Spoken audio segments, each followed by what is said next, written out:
Bakit po wala si Lablab siya at si Baby Dior?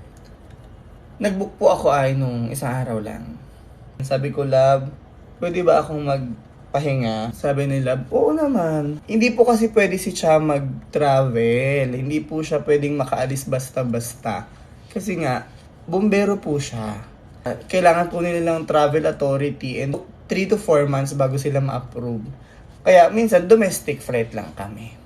Yun ang sagot. Bago pa kami magkakilala ni Lablab, alam niya yan, alam ni Lab yan na ako talaga po ay traveler.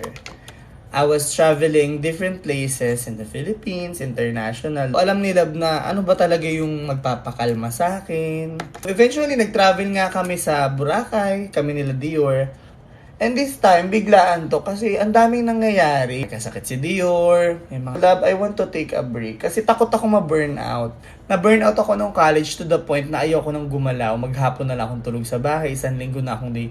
Wala kang gana sa buhay. So, yun yung kinakatakot ko na baka ma-burnout ako sa trabaho, sa pressure, sa stress, sa puyat, sa pagod.